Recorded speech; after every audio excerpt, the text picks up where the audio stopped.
Buenas tardes, licenciada. El día de hoy le vamos a presentar sobre qué es la sociología. Somos el grupo 5 y estamos conformados por Sebastián Prado, Antoni Riera, Caleb Farfán, Alejandrina Salazar, César Quispe y Carlos Hidalgo. ¿Qué es la sociología del arte? La sociología del arte es una disciplina que estudia la relación entre la obra de arte, la sociedad y los individuos, analizando diversos contextos sociales los cuales se ven involucrados en la creación, recepción y análisis de la obra de arte dentro de la sociedad, a su vez de cómo ésta impacta en ella. La idea de la sociología del arte se basa en que no solamente es una entidad individual, sino más bien es un concepto social que se ve interactuado y crea nuevas realidades. El estudio de la sociología del arte aporta y se basa en diversos estudios, los cuales son el contexto artístico, el cual es cómo el artista se ve relacionado por contextos políticos, sociales o culturales. Tenemos lo que es la creación artística, el cual es cómo el creador se verá reflejado en la sociedad. También tenemos la que es la recepción de la obra de arte, la cual es cómo los individuos se relacionan y analizan la obra de arte. También tenemos el impacto de la obra, la cual es cómo la obra impacta y crea nuevas ideas en la sociedad. También dentro del estudio de la sociología del arte tenemos a filósofos y maestros como Alphonse Silberman, el cual, según él, no solamente la sociología del arte se centra en el estudio de la obra, sino más bien en un contexto social continuo que abarca diversos elementos. También tenemos a Arnold Hauser, el cual es conocido como el padre de la sociología, ya que introdujo un nuevo estudio en lo que es esta asignatura, ya que hace ver y nos hace ver al artista como un reflejo de la sociedad o un reflejo social. El estudio de la sociología del arte se diferencia de otras asignaturas o estudios, los cuales son la estética social, arte, estudio de teoría del arte o historia del arte, ya que debemos diferenciar estas asignaturas o tipos de estudios. Gracias. Buenas tardes, yo hablaré sobre la sociología en el ámbito artístico. La sociología en este ámbito estudia cómo el arte se relaciona con la sociedad, explorando las condiciones sociales, las condiciones económicas y culturales que influyen en su producción, distribución y recepción. Analiza el papel del arte como forma de expresión colectiva, intento de crítica social y medio de construcción de identidades. También examina como factores como la clase social, como el género o ideología, afectan el acceso al arte y su valoración. Esta disciplina permite comprender el arte no solo como creación individual, sino como fenómeno social inserto en las estructuras y dinámicas históricas. Historia del arte. En su mayoría la historia de arte siempre se basa de alguna medida en el contexto histórico y social en el cual se encuentra. Una referencia que podemos tomar en cuenta es sobre Giorgio Vasari. Esto es ya que gracias a él se pueden ver algunas condiciones de vida en la sociedad florentina. Pero posteriormente hay algunos observadores o historiadores que poco después van a sentar las bases para tener un análisis histórico y social mucho más específico. Pero aunque sentaran estas bases, el verdadero avance, por así decirlo, un avance mucho más significativo, será en el siglo XX. Esto debido a que se formularía una manera mucho mejor de avanzar en esta historia social del arte y la sociología. También debido a que con el pasar del tiempo hay que tener en cuenta que el arte va a denotar, gracias al arte, o mejor dicho, gracias a teorías creadas, por así decirlo, como las cuales son el marxismo, va a destacar un poco más y una forma de pensar sobre el arte en el ámbito sociológico. Por ejemplo, el marxismo, que tiende a ser reflejado, que contribuye a la reproducción de las relaciones de poder, las estructuras sociales. Es decir, lo que trato de decir es que si tratamos de considerar que en la forma de pensar el marxismo es que considera el arte como un reflejo pasivo, el cual es muy influenciado por las relaciones sociales y valores de las clases sociales en sí. También estos mismos valores reflejan las tensiones y contradicciones que podemos encontrar en la sociedad según el marxismo. Otra teoría la cual tiene que fundamentar al arte, o que el arte tiene que ver un poco más inmiscuida, que en sí se ayudan, sería la semiótica. ¿Por qué? Porque la semiótica ayuda al arte en el buscarle el significado y el cómo comunica información a través de símbolos o signos. Esto según semiólogos como Ronald Barthes y Humberto Eco, ya que estos argumentan que el arte es una forma de comunicación que puede ser analizada y entendida en la teoría del significado. Buenas noches, estimada profesora. En este caso mi tema es acerca de la estética y la sociología, es decir, en cómo estas dos se relacionan y la forma compleja, la verdad, en la que tienen su manera de tomar las cosas, ya que por un lado la estética tradicionalmente suele ser más, ¿cómo decir?, entendida por medio de la filosofía, es decir, como una filosofía dentro del arte, como podría ser la estética de Kant, por ejemplo, es decir, la belleza, la percepción de lo grotesco o lo extraño. Entonces, al mezclarse con algo como lo es la sociología, que es algo como podríamos decir más acerca de cómo son los sentimientos dentro de sociedades, como su propia descripción lo dice, pues puede verse diferenciada de muchas maneras, es decir, es algo que tiene que estar allí, pero que aún así es complejo relacionar de forma clara.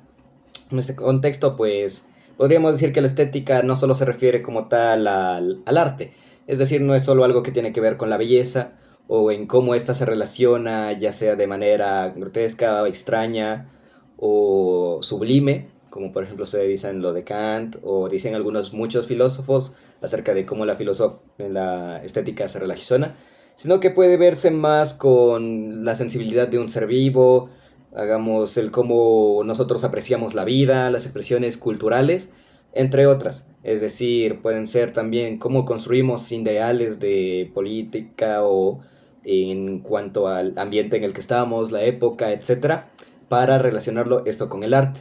Es decir, la estética dentro de la sociología se puede ver más algo en cómo nosotros apreciamos los contextos del ambiente que hay alrededor para crear así la estética que puede producir nuestro arte. Entonces, dentro de esto, tengo aquí un pequeño concepto que es la sociología más bien estudia cómo lo estético configura y es configurado por las estructuras sociales, es decir, cómo la estructura social de algún sitio, época o lugar pueden afectar a la sociología dentro del ámbito estético. Es decir, tenemos diferentes tipos de sociología, por ejemplo, dentro de la estética tenemos la estética como forma de expresión oral, es decir, en cómo nosotros nos expresamos de manera hablada. La estética en una forma de comunicación pues es simbólica más bien, porque normalmente no, las palabras pueden cargarse de diferentes formas, ya sea por el tono, etcétera, y a través de ya sean modas, lenguajes visuales, sonoros o grupos sociales en específico que expresan de cierta manera su presencia, resistencia y clase, género, etnia, o ya sea incluso su trabajo. De todas maneras, por ejemplo, dentro de la moda tenemos lo que es una moda urbana, es decir, puede reflejar procesos, ya sea de inclusión o exclusión. Entonces, dentro de la expresión oral podemos reflejar estas cosas. La elección estética pues, puede ser los espacios demétricos que se reflejan en los valores y aspiraciones de la clase. El arte callejero, por ejemplo, es una gran expresión de este tipo, es decir, de la moda urbana, porque puede tener un contenido ya sea muy político o muy controversial como tal para el país o el sitio donde te encuentres. Luego tenemos la estética en la vida cotidiana.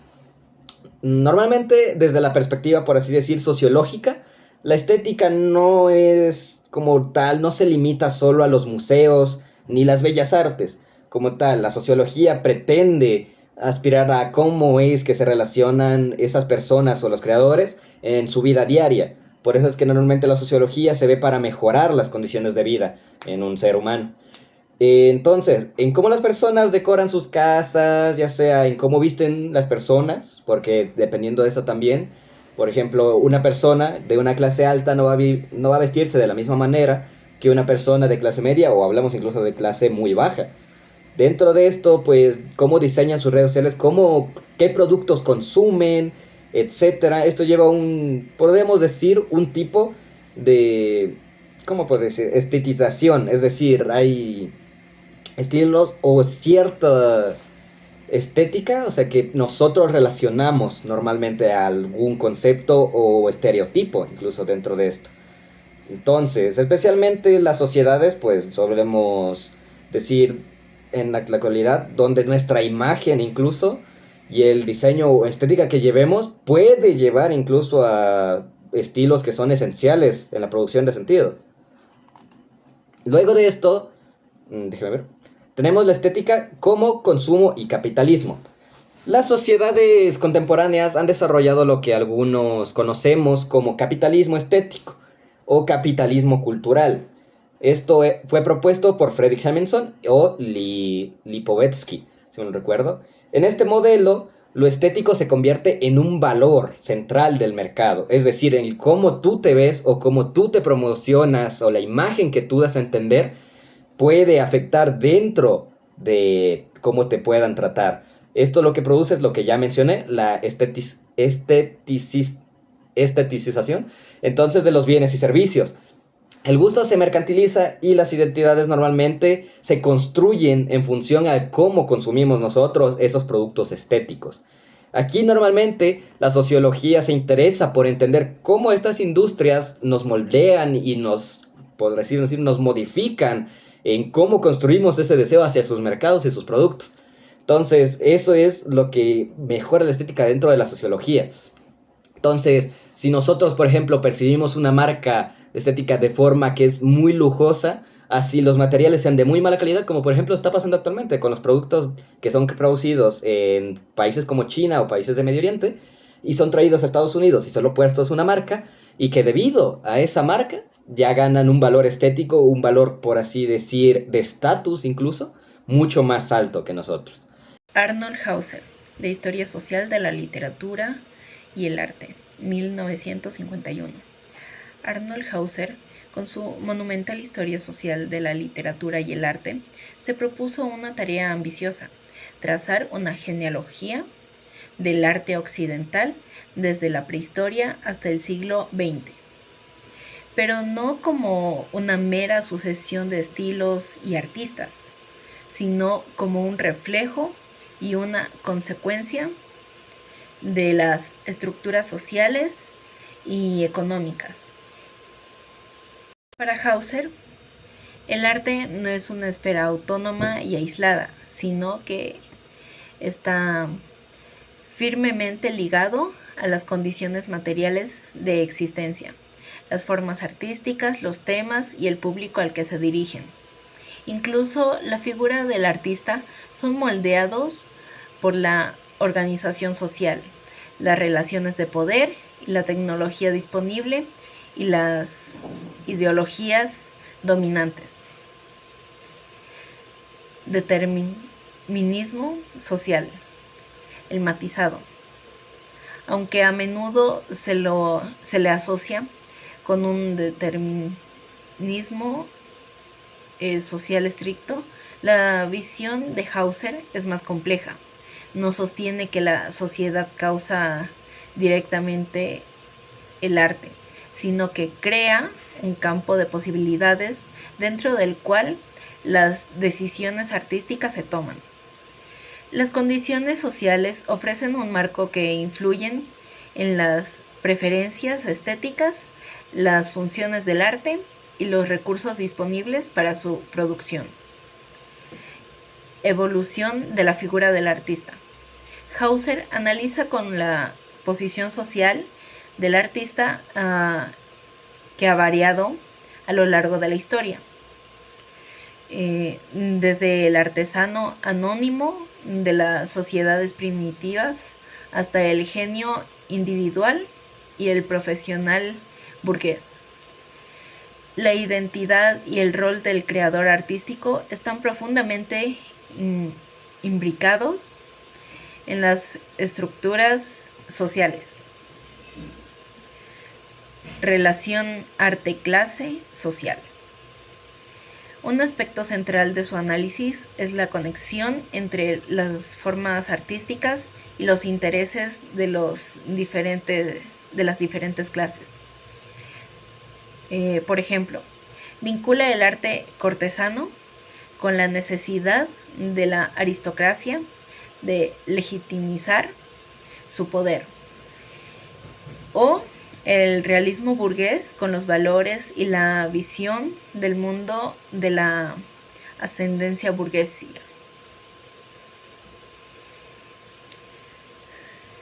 Función social del arte. Para Hauser, el arte cumple diversas funciones sociales a lo largo de la historia: religiosa, mágica, propagandística, de entretenimiento, de crítica social, etc. Estas funciones no son estáticas, sino que evolucionan con la sociedad. El análisis de estilos artísticos.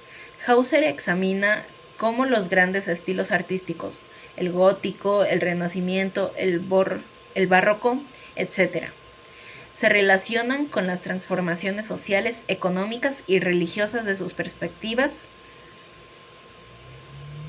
Por ejemplo, la complejidad y el dinamismo del barroco se asocian con la inestabilidad social y religiosa que encontramos en el siglo XVII. Legado e impacto.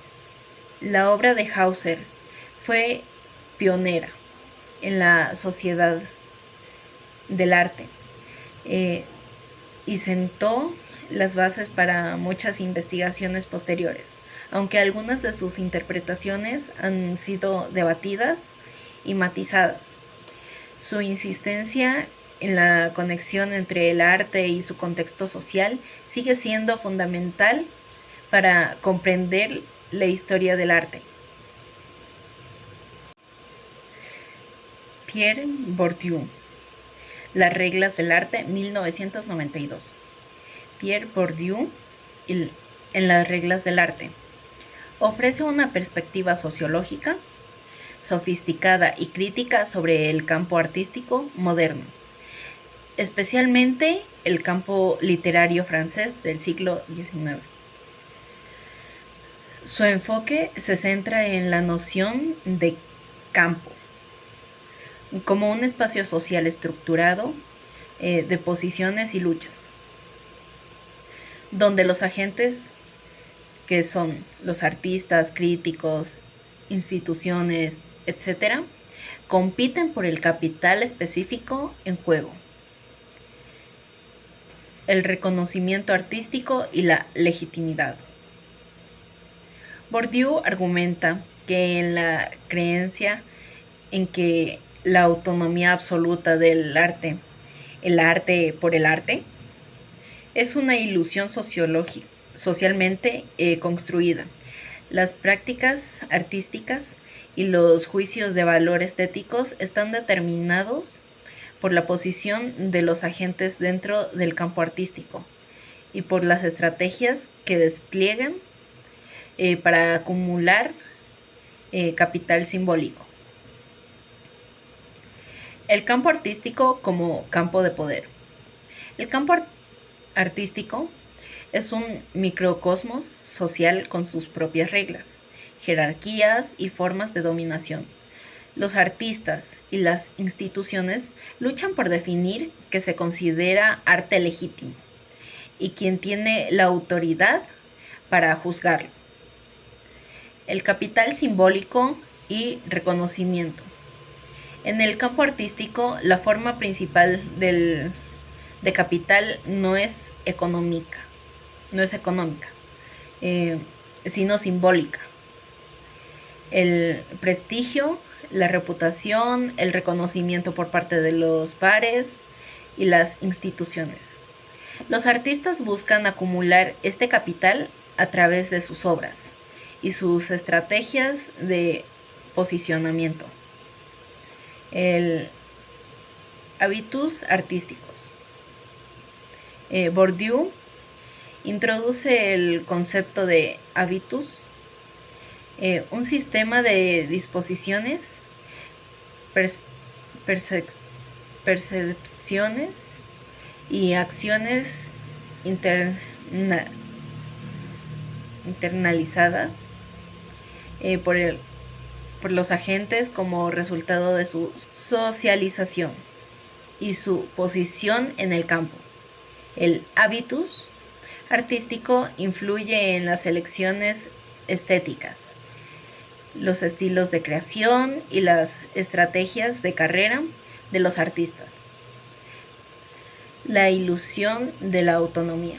Bourdieu deconstruye la idea de que el arte opera en una esfera completamente separada de las influencias sociales y económicas.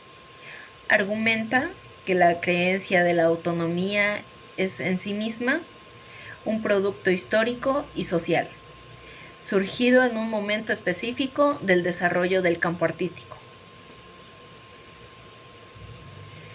La doble jerarquía del arte. Bourdieu distingue entre un polo burgués del arte, orientado al éxito comercial y al gusto del público dominante, y un polo artístico o autónomo que valora la experiencia, la innovación y el reconocimiento por parte de los pares, a menudo en contra del gusto comercial.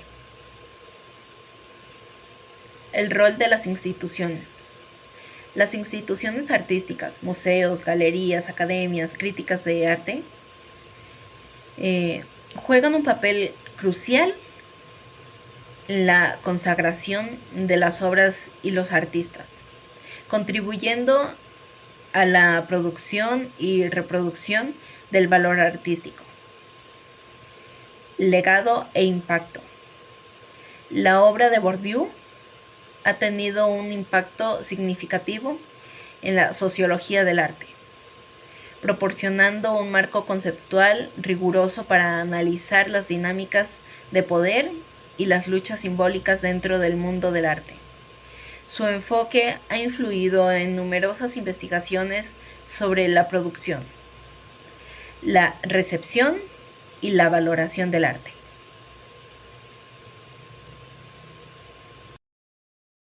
Howard S. Becker, Los mundos del arte de 1982. Howard, desde una perspectiva interaccionista y constructivista, aborda el arte no como la obra de genios solitarios, sino como un producto de una compleja red de cooperación entre una variedad de participantes. En Los mundos del arte, Becker se centra en los procesos sociales que hacen posible la creación y la definición de una obra de arte. La tesis central de Becker sostiene que las obras de arte son el resultado de la acción colectiva. Involucran una gran amplia gama de personas que contribuyen a diversa manera con su producción, con su distribución y recepción y la conservación de las obras. La comprensión del arte quiere analizar estas redes de cooperación y las convenciones que las rigen. Uno de los puntos claves que dice Becker, enfatizando en la creación artística, que rara vez es individualmente aislado, la colaboración de artistas, artesanos, proveedores, materiales, galeristas, críticos, coleccionistas, público, etc. Cada uno de estos participantes desempeña un papel crucial en la existencia social de la obra de arte. Otro punto de Becker es que los mundos del arte no operan sobre la base de las convenciones compartidas que definen lo que se considera arte, cómo se debe crear, cómo se debe presentar, cómo se debe interpretar. Estas convenciones son aprendidas y transmitidas a través de la socialización dentro del propio mundo del arte. Becker distingue distintos tipos de artistas según la relación con las convenciones y las redes de cooperación. Por ejemplo, los artistas integrados hablan dentro de las convenciones establecidas, mientras que los innovadores buscan desafiarlas. Otro autor importante de la sociología es Francis Klindenger, que escribió El arte y la revolución industrial. Klindenger, en su obra pionera del arte y la revolución industrial, ofrece una perspectiva marxista sobre la relación entre las transformaciones económicas y tecnológicas de la revolución industrial en Gran Bretaña y los cambios de la producción artística y el gusto estético de la época.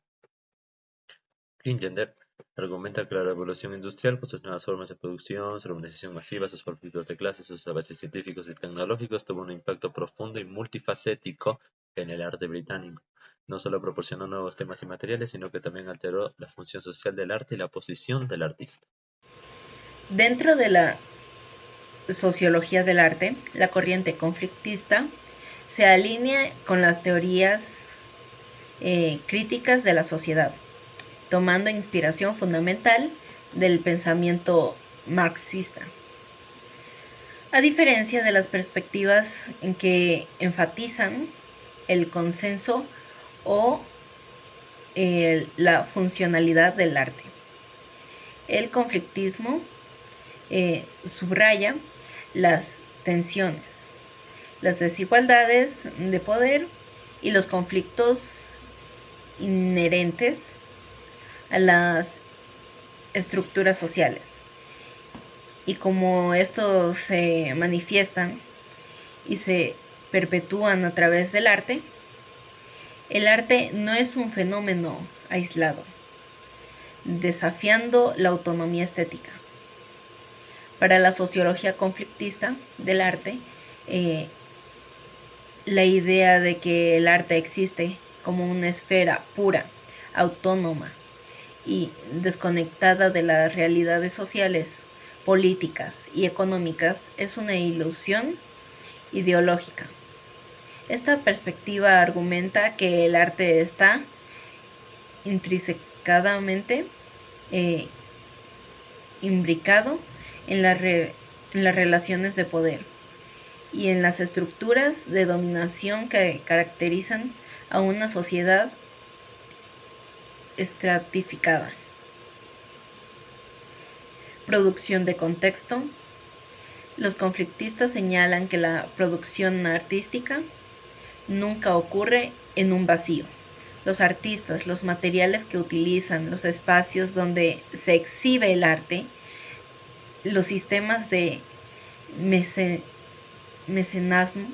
mecenazgo y los mercados de arte están todos condicionados por las fuerzas sociales y económicas. Las decisiones sobre qué se crea, cómo se crea y quién tiene acceso a la creación y al consumo artístico están moldeados por estas fuerzas. Instituciones y poder. Las instituciones artísticas, museos, galerías, academias, críticas de arte, no son entidades neutrales para los conflictistas. Estas instituciones a menudo reflejan y refuerzan los gustos y los valores de las clases dominantes, legitimizando ciertas formas de arte y marginando otras. Ideología y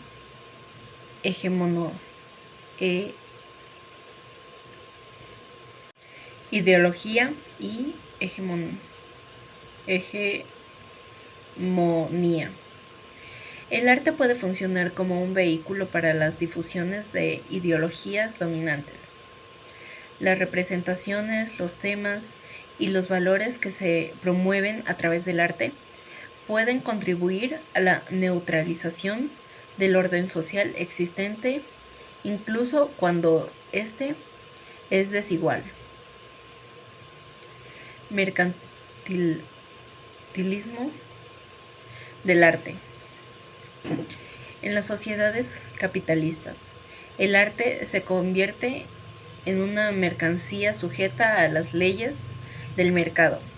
Su valor económico a menudo prima sobre un valor estético o social, lo que puede llevar a las especulaciones, la concentración de la propiedad y la exclusión de amplios sectores de la población del acceso al arte.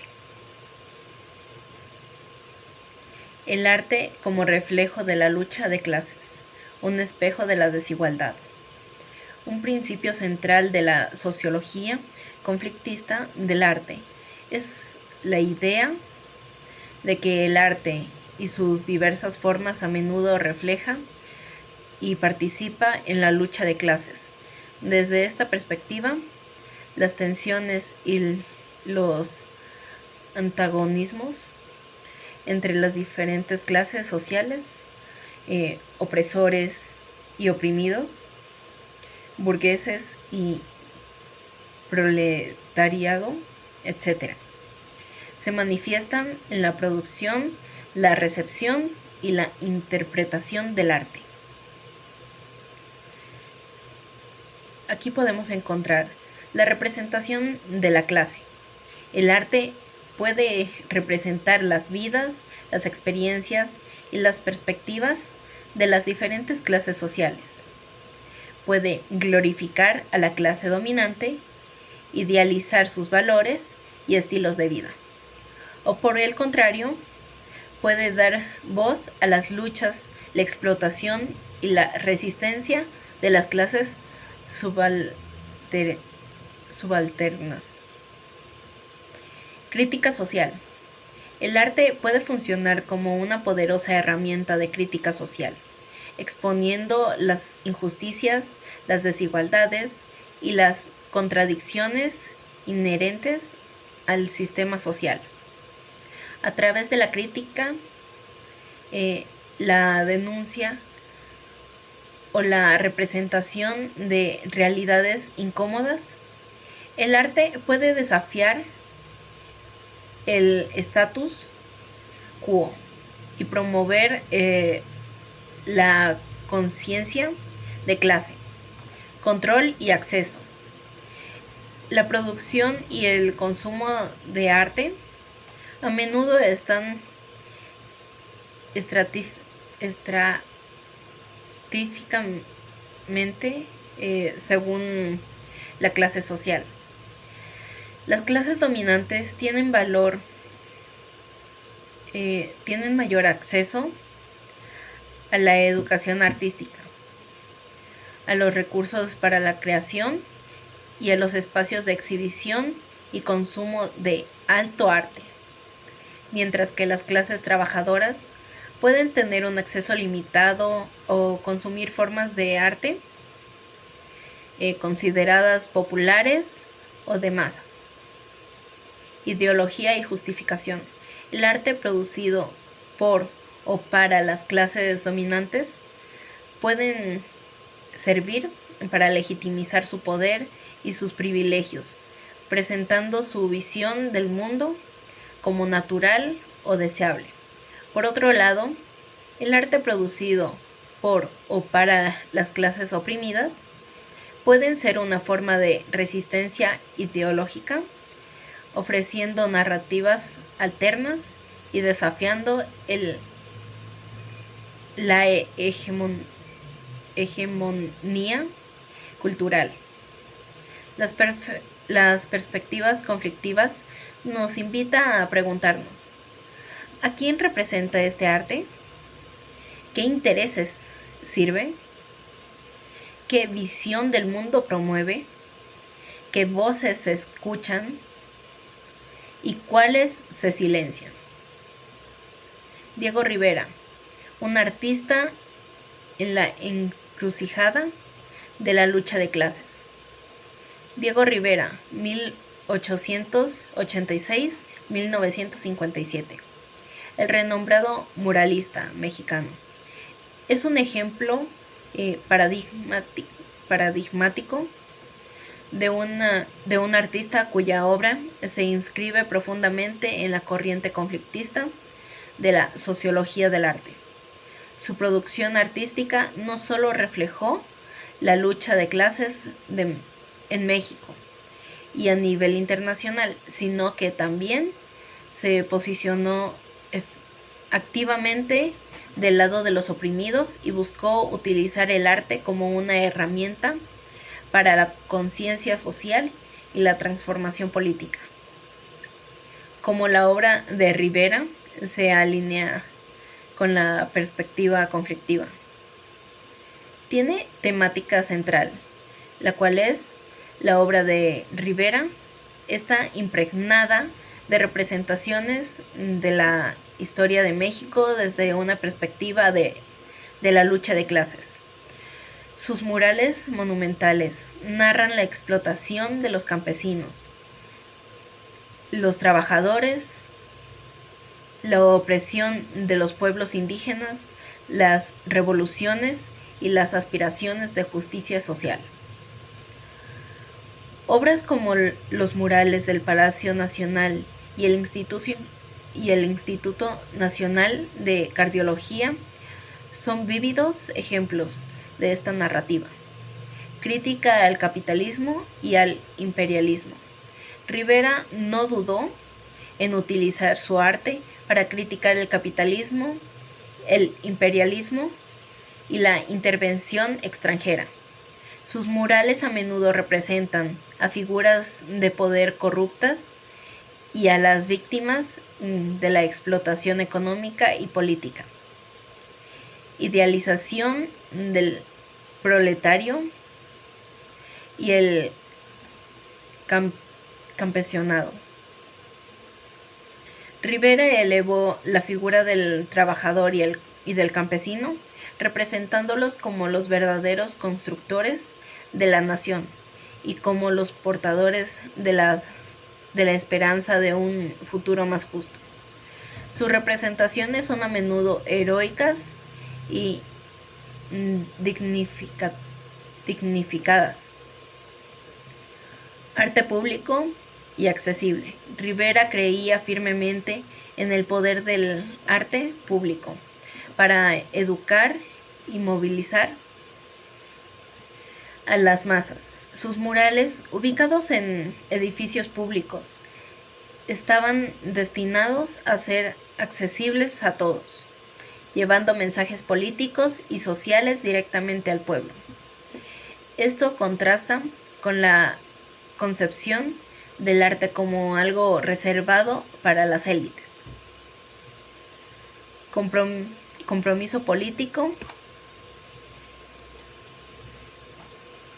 Compromiso político. Rivera fue un activo militante comunista durante gran parte de su vida. Su compromiso político se tradujo directamente en su obra artística, que se convirtió en una extensión de su activismo y una herramienta para la propaganda de sus ideas. Dio a las convenciones estéticas burguesas. El estilo monumental y narrativo de Rivera, con su énfasis en la claridad del mensaje y su rechazo a las formas abstractas consideradas elitistas, puede interpretarse como un desafío a las convenciones estéticas dominantes en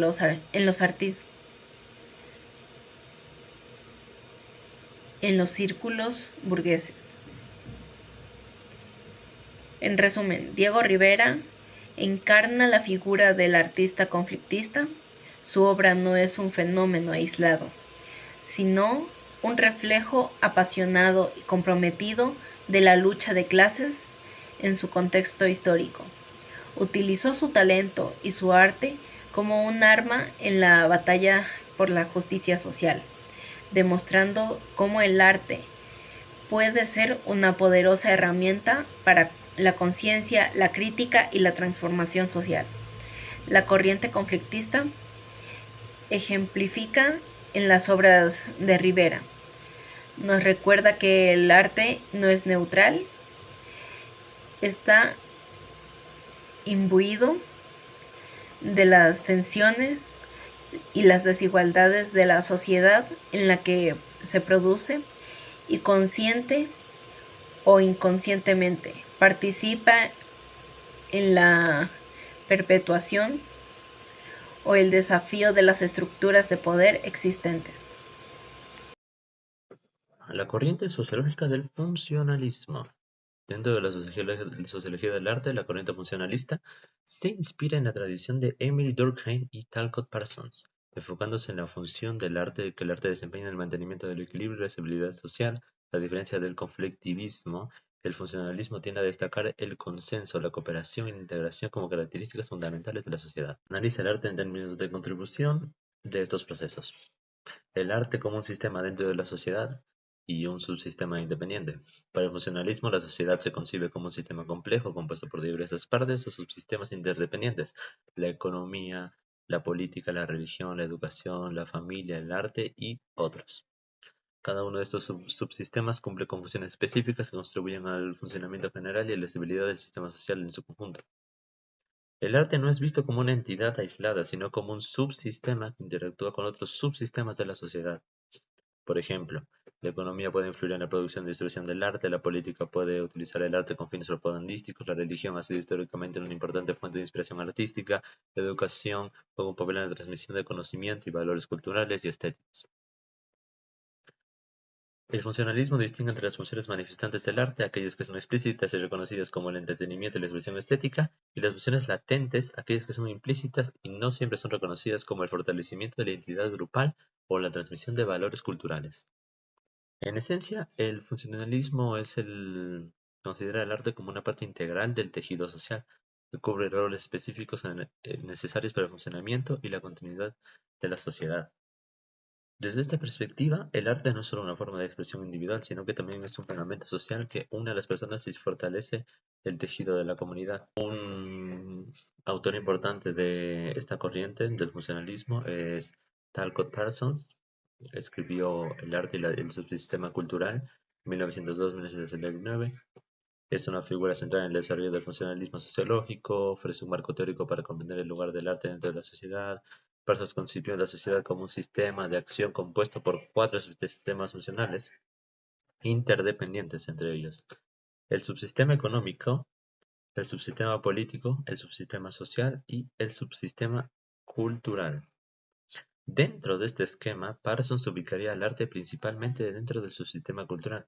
El arte, junto a la religión, la ideología, la ciencia y el derecho, contribuye al mantenimiento de patrones, al expresar, simbolizar valores fundamentales, al proporcionar modelos de conducta, al fomentar una identidad colectiva, al ofrecer formas de expresión y catarsis.